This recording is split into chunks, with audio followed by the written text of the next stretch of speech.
December 20th, 1943, just 5 days before Christmas, when humanity broke the rules of war at 25,000 feet.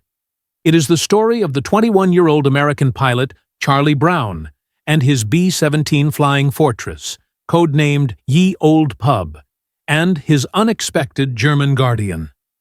This was Charlie's first combat mission, a dangerous bombing run on Bremen, Germany. From the start, German flak, anti-aircraft artillery, battered the B-17.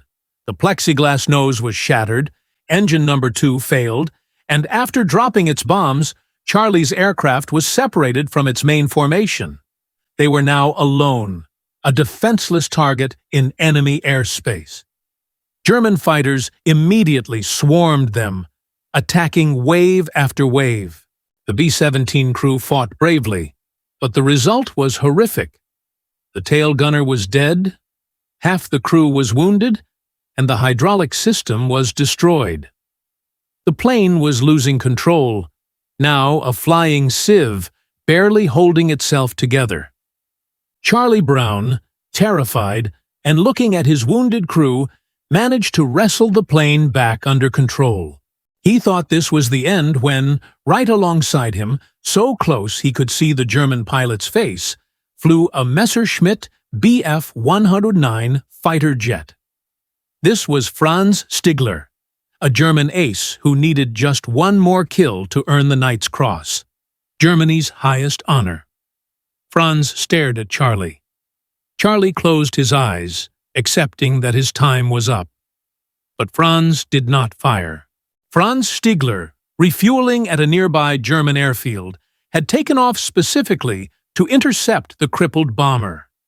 When he saw the devastating damage up close, he was stunned.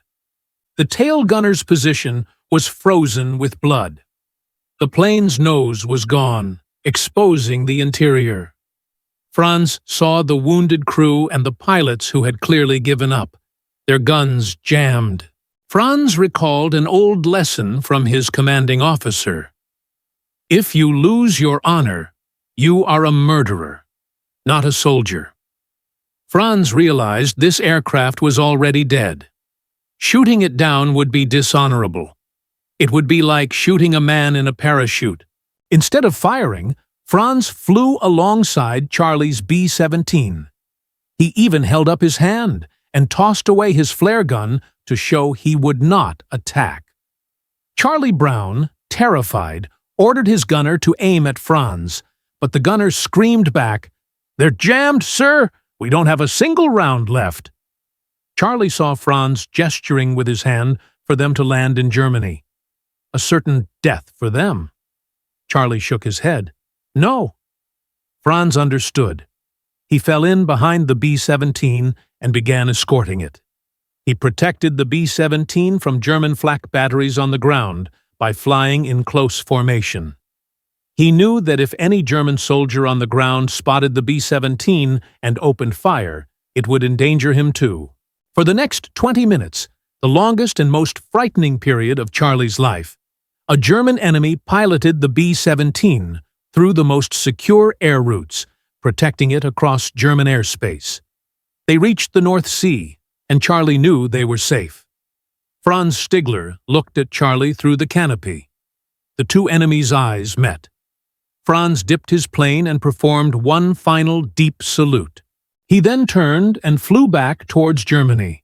He never spoke of the incident to anyone, knowing he would face court-martial and execution for letting an enemy escape.